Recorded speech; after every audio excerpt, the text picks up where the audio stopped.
ወበረካቱ። እንዴት ተከበራችሁ የቻናሌ ቤተሰቦች እንዴት ናችሁ? በያላችሁበት የአላህ ህዝነት ረህመት ከእናንተ ጋር ይሁን። ዛሬ ደግሞ በአዲስ ነገር መጥቻለሁ።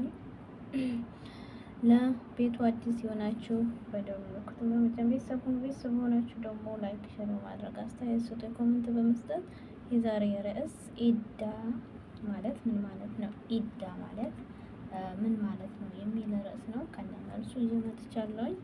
አላህ ሱብሃነሁ ወተዓላ ሀገራችንን ሰላም ያደርግልን። እናንተም በያላችሁበት ሰላማችሁ ብዝት ያለ rahmat ሰላም ይብዛ። ሀገር ሰላም ይሁን። እንግዲህ ሀገር ሰላም ሲሆን ሁሉም ሰላም ይሆናል ማለት ነው። ኢዳ ማለት ምን ማለት ነው? እንግዲህ ኢዳ ማለት አብዛኞቻችን እኛ አረብ ሀገር ያለን ሰዎች ስለ ኢዳ ምን እንደሆነ እናውቃለን ማለት ነው። ያው ለማናቅ ኢዳ እንግዲህ ኢዳ ማለት በተፈታች ወይም ባላ በሞተባት ሴት ላይ ሌላ ሰው ከማግባት የምትቆጠብበት የጊዜ ገደብ ሲሆን በቁርአንም በሐዲስም በኢጅማዕም የጸና ሀቅ ነው። የሚመለከተው በሞተ ወይም በፍች ባሏ የተለያትን ሴት ነው። ስለዚህ የኢዳ ሰበቦች ፍች እና የባል ሞት ናቸው ማለት ነው። የጊዜው ርዝማኔ ምን ያህል ነው? እንደ ሁኔታው ይለያያል። ሁለቱን የኢዳ ሰበቦች መነሻ በማድረግ ለሁለት ከፍለን እናየዋለን። እንግዲህ ኢዳ በሁለት ይከፈላል ማለት ነው ወዶች። ኢዳ በሁለት ይከፈላል። ሁለቱ የኢዳ ሰበቦች መነሻ በማድረግ ሁለት እንከፍላቸዋለን። አንደኛ በፍች ከባሏ የተለየች ሴት ነው አንደኛ ማለት ነው። እንግዲህ በፍች ከባሏ የተለየች ሴት በመጀመሪያ የወር አበባ የምታይ ሴት ከተፈታች የኢዳዋን ዘመን 3 የወር አበባ ጊዜ ነው መጠበቅ ያለባት ማለት ነው። ሁለተኛ በእድሜዋ መግፋት ምክንያት አንደኛ ይሄ ነው እንግዲህ በፍች ባሏ የኢዳ እንትኖች ሁለት ናቸው። እነዚህ ደግሞ ያው እያየናቸው እንሄዳለን ማለት ነው። ከዛ ደግሞ ቀጣይ ሁለተኛ በእድሜዋ መግፋት ምክንያት ወር አበባ ማየትን ያቆመች ሴት የኢዳዋን ዘመን 3 ወር ነው። አጠላቅ 4 እድሜዋ የወር አበባ የምታይበት እድሜ ላይ ሆና ነገር ግን የማይታይ ከሆነ በተመሳሳይ የኢዳዋን ዘመን 3 ወር ተጠብቃ ነው ማለት ነው። ሶስተኛ ነፍሰ ጡር ሴት ከተፈታች ቀጥታ ስትወልድ ነው። ስትወልድ ጊዜ ኢዳዋ ይጠናቀቃል። አጠላቃት ማለት ነው። እና ያው ኢዳ ማለት በነገራችን ላይ አብዞ ለኛ ኢዳ ጨርሱ ይባላል ማለት ነው። ያው ትምህርት ብንወስድበት ጥሩ ነው በማለት ነው። ያስወረዳት ጽንሱ 4 ወር ከሞላ በኋላ ከሆነ ኢዳው በዚያው ይጠናቀቃል። ጽንሱ 4 ወር ሳይሞላ አስወርዷት ነገር ግን ጽንሱ ቅርጽ ማውጣት ጀምሮ ከሆነ ኢዳው በዚያው ያልቃል። ቅርጽ ማውጣት ጀምሮ ከሆነ ኢዳው በዚያው ያልቃል። ያስወረዳት ጽንሱ ቅርጽ ማውጣት ከመጀመሩ በፊት ከሆነ ግን የኢዳው ዘመን 3 የወር አበባ ጊዜ ነው። ከነጭራሹ ግንኙነት ካልተፈጸመበት ኒካህ የተፈታች ሴት ኢዳ መቁጠር አይጠበቅባትም ማለት ነው። እንግዲህ የመጀመሪያው በፍች ከባሏ የተለየች ሴት በዚህ መልኩ በ3 ሁኔታዎች ዘርዝረናቸው። ሁለተኛው ደግሞ ባሏ የሞተባት ሴት ኢዳ ይላል። የመጀመሪያው በሁለት ነው የከፈልናቸው። የመጀመሪያው በፍች ከባሏ የተለየች ሴት እና ሁለተኛው ደግሞ ኢዳዋ ባሏ የሞተባት ሴት ኢዳዋ እንዴት ነው? እንግዲህ ኢዳ ሳይወጣ ባሎቻቸው የሞተባቸው ሰዎች ማለት እናቶቻችን እኛም ሆነን እና 4 ወር እንደዛ ይባላል። ከቤት አይወጣም፣ ሱቅ አይኬድም፣ የሆነ ጋሩሪ ነገር ካልሆነ ማለት ነው። እንግዲህ ከፍች ከባሏ የተፈታችን ሴት በ3 መልኩ አየናል። ቀጣይ ደግሞ ባሏ የሞተባት ሴት ኢዳዋ እንዴት ነው? አንደኛ ነፍሰ ጡር ካልሆነች ኢዳዋ ነፍሰ ጡር ካልሆነች ኢዳዋ 4 ወር ከ10 ቀን አልበቀራ 234 ላይ ገልጿል። ባሏ የሞተባት ሴት ኒካህ ግንኙነት የተፈጸመበት ይሁን ያልተፈጸመበት ኢዳው ተመሳሳይ ነው። ሚስቱን ለአንድ ወይም ለሁለተኛ ጊዜ ፈቶ ኢዳ እየቆጠረች ባለችበት ሁኔታ እሱ ቢሞት ኢዳዋን ከሞተበት ጊዜ ጀምሮ እንደገና 4 ወር ከ10 ቀን ትቆጥራለች። ንብረት ካለውም ትወርሳለች። ፍቹ መመለስ የማይችልበት የመጨረሻ ፍች ከሆነ ኢዳዋ ሳታጠናቅቅ ቢሞትም የጀመረችው ብቻ ነው መጨረስ የሚጠበቅባት።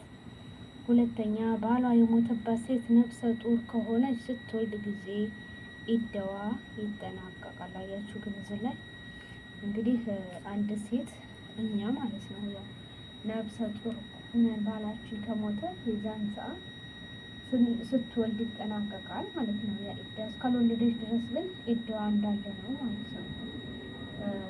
ያስወረዳት ጽንሱ ከዛ ደግሞ ባሏ የሞተባት ሴት ነፍሰ ጡር ከሆነች ስትወልድ ጊዜዋ ኢዳዋ ይጠናቀቃል። ጠላቅ ሱረቱ ጠላቅ 4 ላይ ተገልጿል። ቢያስወረዳትስ ይላል። ያስወረዳት ጽንሱ 4 ወር ከሞላው በኋላ ከሆነ ኢዳው በዚያው ይጠናቀቃል። ጽንሱ 4 ወር ሳይሞላ አስወርዷት፣ ነገር ግን ጽንሱ ቅርጽ ማውጣት ጀምሮ ከሆነ ኢዳው በዚያው ያልቃል።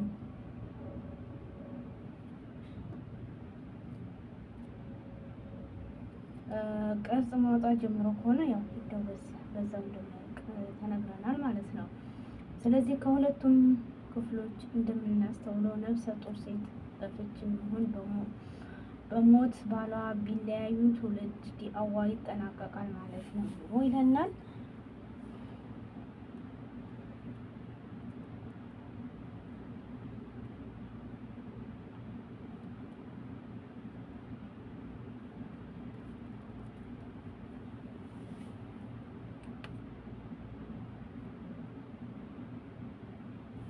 እሺ እና በአንድ ወይም በሁለተኛ ፍች የተነሳ ኢዳ የምትቆጥር ሴት ኢዳዋ እስከሚጠናቀቅ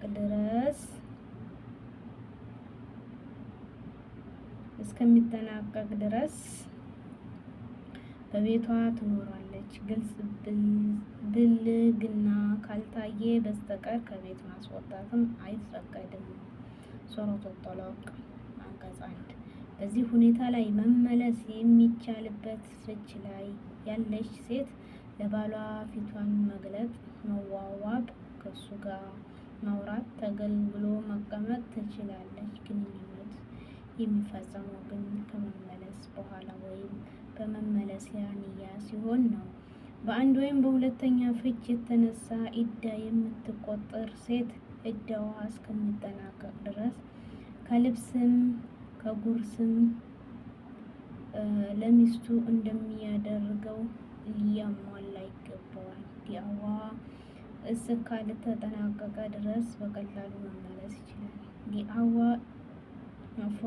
ኢዳዋ እስኪተጠናቀቅ ድረስ በቀላሉ መመለስ ይችላል። ኢዳዋ ከተጠናቀቀ በኋላ መመለስ ቢፈልግ ግን አዲስ ኒካህ ነው መስፈርቱ አሟልቶ የሚያስረው። ለሶስተኛ ጊዜ ከፈታት ግን ከዚህ በኋላ መመለስ የሚችለው በትክክለኛው ኒካህ ሌላ ሰው አግብታ ግንኙነት የተፈጸመባት ጋብቻ ሆኖ ከተፈታች ብቻ ነው። በሀገራችን የተለመደው ለቀድሞ ባሏ ሀላል ለማድረግ ታስቦ የሚፈጸም ጊዜያዊ ጋብቻ እጅጉን የተወገዘ ነው። እውነት ነው፣ ግን አዋቂው አላህ ነው።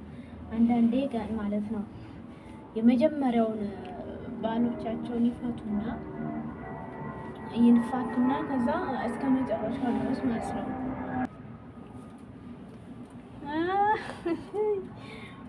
ሰዓቱ ሄዷል። በኋላ ወንድሜ ጥሩ ትዳር እንዲኖርህ ትሻለህ? አሁን ከሆነ መልስ ኢማሙ አህመድ ኢብኑ መሃል አላህ ይዘንላቸውና ልጃቸውን ሲያገቡ የለገሱት ምክር ላካፍልህ ነውና ለኔ ብለህ ስማ። ልጄ ሆይ እነዚህ 10 ነገሮች ለባለቤትህ ለመፈጸም ሞክር። ካልቻልክ በትዳር ህይወትህ ደስተኛ መሆን ስለማትችል ምክሬን ጠበቅ አድርገህ ለመያዝ ሞክር።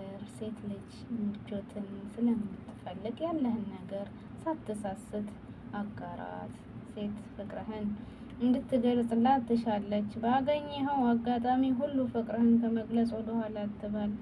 ሴቶች ግትር ወንዶችን ይጠላሉ፣ ደካማ ወንዶችን ደግሞ ይንቃሉ። አንተ ጥንካሬ በሚያስፈልግበት ቦታ ጠንካራ፣ ሌላ ጊዜ ደግሞ ገር ለመሆን ሞክር። ሴቶች መልካም ንግግር፣ ውብ ገጽታ፣ ንጹህ ልብሶች፣ ጥሩ መዓዛ ስለሚማርካቸው ሁሌ እነዚህ ነገሮች እንዲኖሩ ጥረት አድርግ። ለሴት ቤቷ የቤት መንግስት ያክል ክብር የምትሰጠው ስፍራ ነው። ቤቷ ስትሆን ዙፋኗ ላይ በክብር የተቀመጠች ንግስት ያክል ክብር ይሰማታል። በምንም ተአምር ይህንን ቤተ መንግስት የሚያፈራስባት ነገር እንዳትፈጽም። ከንግስት ዙፋኗ ላይም ልታወርዳት አትሞክር። ይኸው ካደረግ ንግስና እንደሚቃወም ይቆጣጠራል። ለንጉስ ንግስናው ከመቀናቀን የበለጠ ትልቅ ወንጀል የለምና ጥንቃቄ ልታደርግ ይገባል። ሴት የቱን ያክል ብትወድህም ቤተሰቦቿን ማጣት አትፈልግም። አንተ ከቤተሰቦቿ በላይ እንድትወድህ ለማድረግ አትጣር። ይህ ማድረግ ፍጻሜው የሚያምር ጠላትነትን ሊያመጣብህ ይችላል። ሴት ከጎንህ ጠማማ አጥንት መፈጠሯ አትዘንጋ። ይህ አፈጣጠሯ የውበቷ ሚስጥር መሆኗ አውቀህ ትንሽ ስህተት ባየህ ቁጥር አቃናታለሁ እያልክ እንዳትበሰብራት ተጠንቅቀህ። ስብራቷን ፍች ነው። ላቀናት ከሞከርኩ ትሰብራለች በማለትም የባሰ እንድትጠምጥም መንገድ አትክፈትላት። መካከለኛ ሰው ሁንላት። ሴት አንዳንዴ የዋልክላትን ውለታ ልትዘነጋ ትችላለህ። ስትናደድ ያደረግክላትን ነገር ትክድ ትችል ይሆናል። ነገር ግን እንዲህ አደረገች በማለት ብቻ አትጠላት። ይህ ባህሪዋ ባትወድላት ሌሎች የሚያስደስቱት ብዙ ባህሪ እንዳላት አትዘንጋ። ሴት አካላዊ ድካም፣ ልቦና ጫና ሊያደርስባት ይችላል። በዚህ ወቅት አላህ ሱብሃነሁ ወተዓላ የግዴታ አምልኮችን ሶላትን፣ ጾምን ሳይቀሩ ውድቀት አድርጎታል። በእነዚህ ጊዜ እዘንላት፣ ትዕዛዝ አታብዛባት። ሴት አንተ ዘንድ ያለች የፍቅር ምርኮኛ መሆኗን አትዘንጋ። ምርኮኛ ደግሞ በጥሩ ሁኔታ መያዝ ይጠበቅብሃል። እዘንላት። በድክመቷ የምትፈጽመው ስህተት ይዘህ ከመጨቃጨቅህ ይልቅ አውፍ ብለህ ከጥፋቷ እንድትስተካከል አድርግ። ምርጥ የህይወት አጋርህ ትሆናለች። አላህ ሁላችንንም ሷሊህ የትዳር አጋር ይወፍቀን። ልብ ያለው ልብ ይበል። ወደ መልካም ነገር ያመለከተው ሰው የስራው ሰው አጅር ያህል ያገኛል። ረሱል ሰለላሁ ዐለይሂ ወሰለም ቀናበል ወዳጄ፣ ቀናበል ወዳጄ፣ ተነስ አታቀርቅር። መውደቅ አይደል ወይ? አንድ አምላክ፣ አንድ ነፍስ፣ አንድ አካል፣ አንድ ሰው፣ አንድ ምድር፣ አንድ ሞት፣ አንድ መኖር፣ አንድ አለመኖር፣ አንድ ህይወት፣ አንድ ደስታ፣ አንድ ሀዘን፣ አንድ ማግኘት፣ አንድ ማጣት፣ አንድ መስጠት፣ አንድ መቀበል፣ አንድ መጥላት፣ አንድ ማፍቀር፣ አንድ አዎ አንድ እድሜ ሆነ ያለህበት ደረጃ ምን ይሁን ምን እንደ መሪ፣ የንግድ ሰው፣ ሰራተኛና ሰብአዊ ፍጡር ከፍ የሚያደርግህ ጥበብ፣ ልምድ እና ባህሪ የበለጠ ስኬታማ ከሆኑ ሰዎች መማር አስፈላጊ ነው። በየቀኑ ወደኛ አቅጣጫ ለሚመጡ አስፈላጊ ላልሆኑ ነገሮች ደጋግመን አይሆንም ኖ ማለት እና አስፈላጊ ለሆኑ ጥቂት ነገሮች ትኩረት በመስጠት እሺ ማለት አለብን። አመሰግናለሁ። እሺ ቀናበል ወዳጄ፣ ቀናበል ወዳጄ፣ ተነስ አታቀርቅር። መውደቅ አይደለም ወይ የመነሳት ጅምር? ስትደናቀፍ አታስብ ለመቅረት። ዋጥ አድርገህ ተጓዝ። ሁሌ ነው ለወረት ሁለት ነው መልኩ። የህይወት ገጽታ የጠቆረው ሰማይ ይበራል በአንድ አፍታ። አይምስልህ ማብቂያ ሲያዘቀዝቅ ጅንበር ይመልሳል ዞሮ ንጋቱን ለማብሰር። ብደክም እረፍ እንጂ አትቁም ከመሃል ጽናት አይኑርህ በጥፍህ ይክስሃል። ስሞት አላስብም አልጨነቅም በትዕግስት አንብቦት ገላዬ ፈራሽ ነው ምን አሳሰበኝ። ሙስሊም ወንድሞቼ መደረግ ያለበት ሁሉ ያደርጉልኛል።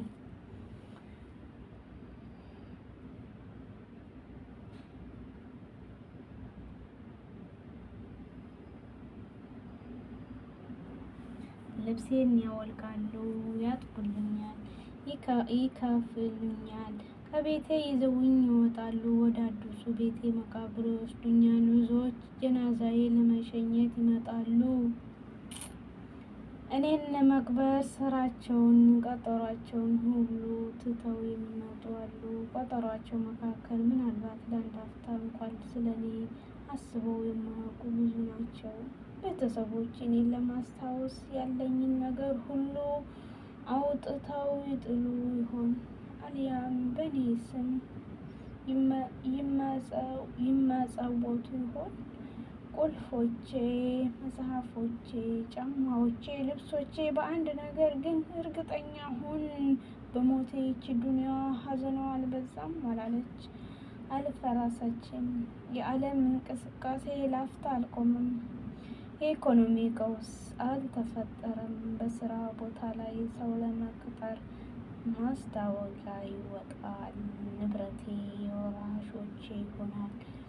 በትንሽ በትልቁም ኦዲት የሚያደርግ እኔ ነኝ። ስሞት መጀመሪያ ከእኔ የሚገፋው ስሜ ነው። በስሜ መጠራቱ ይቀራል። ጀናዛው የታለ እባላለሁ። ጀናዛው ውሰዱ አምጡ እንስገድበት። ጀናዛው እንቅበር ይባላል። ስልጣኔ ከተከበረ ቤተሰብ መሆኔ ጎሳዬ ሁሉ ዋጋ ያጣል። ዱንያ ይህ ያህል ቀላል ተራ ነገር ነች። የምንሄድበት ዓለም ግን አቤት ክብደቱ ማስፈራራቱ። በሕይወት ያለ ወዳጅ ሆይ በሞትህ 3 አይነት ሀዘን አለ። የሚያውቅህ ያ ምስኪን እኮ ሞተ ይላሉ ባልደረቦችህ። ለሰዓታት አልያም ለቀናት ያዝኑ ወደ ሳቅና ጨዋታ ይመለሳሉ።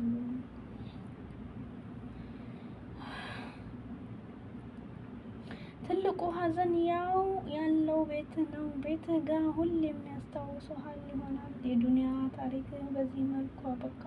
የመጨረሻው ዓለም ታሪክ ተጀመረ። ሁሉ ነገር ተወሰደ፣ ፈረሰ፣ አለፈ፣ ጠፋ። መልክህ፣ ሀብትህ፣ ጤናህ፣ ልጅህ፣ ቪላህ፣ ዝናህ፣ ሚስትህ፣ ባልሽ ካንተ ጋር ስራህ ብቻ ቀሪ። እውነተኛ ህይወት ተጀመረ።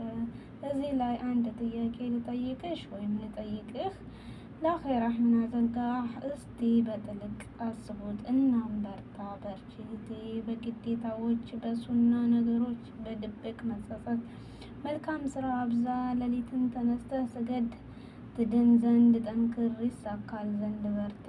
መልካም ንግግር ምጽዋት ነው። ምንም የለኝ አትበል። ሌላ ነገር ብታጣ ይችን በእጅህ የገባች ጽሑፍ መጽሐፍ ምንም ጉልበትና ጊዜ አይወስድብህምና አትመታ። ለወዳጅ ዘመድ ሸር እናድርገው ማለት ነው። እውነት ነው ግን ወላሂ ሱብሃንአላህ ሁላችንም ሀጅ ነን። ግን እሳ ሁሉም ቀሪ ነው። ምንም ከኛ ጋር የሚከተለን ነገር የለም። ያቺ መልካም ስራችን ናት እንጂ ማለት ነው። ሁሌም ቢሆን መልካም ስራ ሰርተን ኸይር ቦታ እንድረስ ማለት ነው። እንግዲህ እኛ ስንሞት እኛን ለመቅበር ማለት ነው ስንቶቻቸው ነው የሚመጡት? ግን የሚከተለን ያቺ ጥሩ ስራችን ብቻና ብቻ ናት። አላህ ኸይር መልካም ስራችንን አላህ ይውደድልን ወዶችዬ ማለት ነው። እና ሁሌም ቢሆን መልካም ስራ ከመስራት አንዘንጋ። መልካምነት ለራስ ነው። ሁሌም መልካም ነው። ያው መልካም ከሰራን ዱንያችንም አኼራችንም ያምራል። ሁሌም ቢሆን መጨነቅ ደግሞ ለዱንያ ኑሮ ያው እንጨነቃለን። በእርግጥ ምን እንበላለን፣ ምን እንጠጣለን፣ ይሄን አድርጌው ፎቅን ብቼ ቤት ሰርቼ አይ ብዛቱ። ታዲያ ምን ይሆናል? ሸረበለ እና ውዶች ሁሌም መጨነቅ ያለብን ለአኼራችን ለማትቀረዋ ቤታችን እንጨነቅ ማለት ነው። ለማትቀረዋ ናት። ዱንያ ነው፣ ትተነው እንሄዳለን ሁሉ። ግንስ አሁን በዚህ በሶሻል ሚዲያ በተስፋፋበት ሰዓት እስኪ ስንቶቻችንን ቁርአን ይዘን የምናነበረ ስንቱ ምንም የለም ወላሂ። እና አላህ ይቅር ይበለን ሁላችንም። አመሰግናለሁ። ቪዲዮ ደስ ካላችሁ ላይክ፣ ሼር በማድረግ ቤተሰብ ሁኑ። ደስ ካላላችሁ ደግሞ ዲስላይክ በማድረግ ቤተሰብ ሁኑ። ከዚሁ ሰናበታችኋለሁ። ባይ ባይ። ባይ